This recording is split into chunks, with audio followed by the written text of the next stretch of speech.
Hello and welcome to lecture number 49. This is topic 3.14, Symphony and Black Performance in Music, Theater, and Film.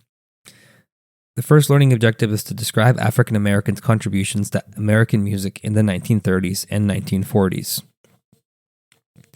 This era of the early 20th century is often referred to as the Jazz Age due to the popularity of this music genre and how it was associated with the wealth and excess of the 1920s. Black musicians who played this music were actually more popular than black writers of the Harlem Renaissance, and they had both black and white audiences.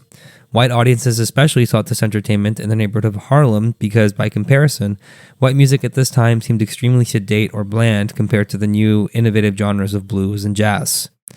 Another thing that drew people to these clubs in Harlem was alcohol, and this was the time of Prohibition. Some of these clubs had arrangements or bribes with the police to look the other way while they served their patrons alcohol. The Cotton Club and Connie's Inn are two famous examples of such venues. The Cotton Club, notably, was owned by a white proprietor and was segregated, meaning only white audiences were allowed, but the entire staff, from the performers to servers to busboys, was black. These venues provided a platform for artists like Duke Ellington, Thomas Fats Waller, and Louis Armstrong to become some of the most popular jazz and blues musicians of the time. During this time, female singers like Josephine Baker also gained national fame. Baker eventually went on to have a permanent revue show in Paris, which catapulted her to international fame. Baker's performances in France were truly important in breaking racial barriers in Europe, where she became a symbol of the Jazz Age in Paris. Her picture is in the bottom center of this slide. Because black music was popular with all audiences, it created opportunities for black-owned record labels like Black Swan Records and Perry Bradford's record company to succeed and gain a share of the wealth generated by this popular music. However, they had to compete against white-owned record companies that released race records, meaning white-owned companies hired black musicians to produce records playing black music. Another reason these genres gained more popularity was the rise of radio. Although the radio had been invented in the early 20th century, the first radio station wasn't established until 1920 in Pittsburgh. Even then, mass availability of radios wasn't achieved until around 1925, when RCA, or the Radio Corporation of America, became one of the first companies to mass-produce radios at an affordable price. Radio stations broadcast blues, gospel, and jazz, and generated national popularity for these genres. By the late 1930s, radio was a key factor in spreading jazz and blues across the country, turning regional styles into national phenomena. Now let's talk about the blues. It has its roots in slavery, as it was a music genre that originated in the South. The blues began as acoustic music in the late 1800s, evoking heightened emotions and themes of despair, hope, love, and loss. This emotional depth reflected the struggles and resilience of African Americans, often serving as an outlet for expressing the harsh realities of life in the post-Reconstruction South. The structure of the blues used a lot of repetition, call and response, and vernacular language. Blues songs were typically composed of 12-bar pieces with a 3-line structure, where the second line repeated the first and the third responded to the first 2 lines. W.C. Handy was one of the earliest blues musicians to popularize the genre with his St. Louis blues. Often called the father of the blues, Handy was instrumental in transforming the folk blues into a more formalized genre, bringing it to a broader audience with written sheet music and performances. The blues are also significant for the space they created for female singers. Ma Rainey, nicknamed the mother of the blues, had her hit with Moonshine Blues, and Bessie Smith, the empress of the blues, gained fame with Downhearted Blues. Ma Rainey, who mentored Bessie Smith, was known for her powerful voice and commanding stage presence, helping shape the early blues tradition. In fact, Bessie Smith became the highest-paid black entertainer of her time during the 1920s, earning a significant place in American music history. As time went on, a new electric version of the blues evolved, spurred by the movement of African Americans as a result of the Great Migration. This migration, which saw millions of African Americans move from rural southern areas to northern cities, profoundly influenced the themes and sound of the blues.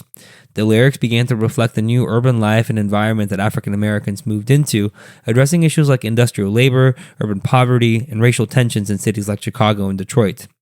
Technological advances in the 1930s and 40s, such as amplifying sound, led to this electric style, which was used by musicians like Muddy Waters and B.B. King.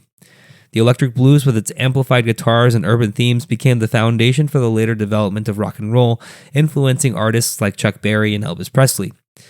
By the late 1940s, Chicago had become a major hub for electric blues, with record labels like Chess Records signing artists like Muddy Waters, Howlin' Wolf, and Willie Dixon, who would go on to shape the sound of modern blues.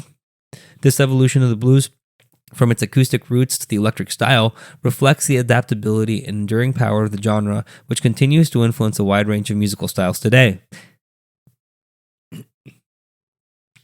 Now let's talk about jazz. This genre originated in African American communities, specifically in New Orleans, in the late 19th and early 20th centuries. Its main characteristics included syncopation, swing rhythms, improvisation, and influences from work songs and spirituals sung by enslaved people, as well as from the blues and ragtime. Jazz is often described as the United States' most distinctive contribution to the arts. Its birth in New Orleans was due in part to the city's rich blend of cultures, African, Caribbean, French, and Spanish, which helped create a unique musical environment. By the 1920s, jazz had moved from the streets of New Orleans to become the soundtrack of speakeasies and nightclubs across America, especially during the Prohibition era. New styles of jazz followed the migration of African Americans to the North, Midwest, and West as part of the Great Migration. Each destination developed unique jazz styles. For example, Chicago jazz retained the improvisational nature of New Orleans jazz, but often had faster tempos and a greater emphasis on soloists. Chicago's South Side became a jazz hub in the 1920s, with artists like King Oliver and Louis Armstrong leading bands in the city's thriving music scene. In the larger jazz genres, big band jazz emerged in the 1930s and 1940s, featuring large ensembles. It was more structured but still allowed room for improvisation. Notable examples of big band jazz include Duke Ellington, Count Basie, and Benny Goodman. Big band jazz also introduced the world's new forms of orchestration, combining tight arrangements with spontaneous solos. The swing era, led by artists like Goodman and Ellington, is often credited with breaking down racial barriers in music, as Goodman was one of the first white band leaders to hire black musicians. Goodman's integration of his band, featuring artists like pianist Teddy Wilson and vibraphonist Lionel Hampton, was revolutionary in the 1930s, helping set the stage for future civil rights advancements in music. Later on, jazz evolved into styles like cool jazz in the 1950s, exemplified by Miles Davis in his 1959 album Kind of Blue. Cool jazz was known for its relaxed tempos and lighter tones, offering a contrast to the more frantic bebop style that had dominated the 1940s. In the 1960s, jazz further evolved into free jazz, which was similar to big band jazz but featured collective improvisation. The main artist associated with this style was John Coltrane, and his track Giant Steps is an example of its improvisational nature, where you can actually hear Coltrane calling out his improvisation while his ensemble tries to keep up with him. This period also saw the rise of jazz fusion, blending jazz with elements of rock and funk, pioneered by artists like Herbie Hancock and the later work of Miles Davis. Jazz continues to evolve even today beyond the 1960s. Modern jazz incorporates global influences, with artists drawing inspiration from Latin, African, and even electronic music, keeping the genre dynamic and innovative. The second learning objective is to describe African Americans' contributions to American theater and film in the 1930s and 1940s. Black performers were showcased in cabarets on Broadway and in films on the early 20th century. One common venue for showcasing their talents was the Revue, a multi-act performance featuring musicians, comedians, singers, and more often tied together by a theme. The first Broadway show produced by and written by black composers and writers was Shuffle Along in 1921, which achieved commercial success. It was written by Noble Sissle and Eubie Blake, and one of the cast members was Josephine Baker, who later became an international sensation. Later Broadway shows also featured all-black casts, such as Porgy and Bess, even though its writer and composers were white.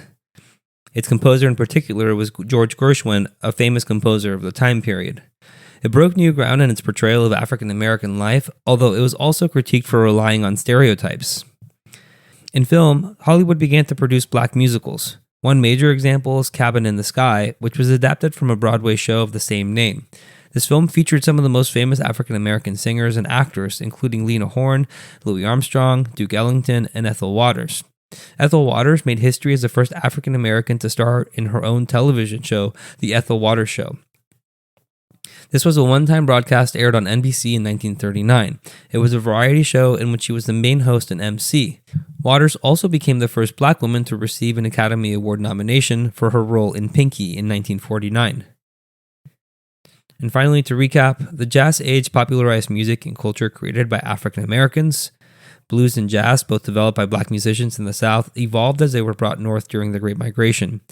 Finally, black performers flourished in cabarets, on Broadway, and in film during the early 20th century, leaving a lasting legacy on American music and theater. Thank you for watching. If you would like to watch the next lecture, click the thumbnail on the screen. And if you would like more resources to help you study, you can visit apushslides.com/AFAM. I wish you the best of luck with your studies, and I hope to see you back on the next lecture.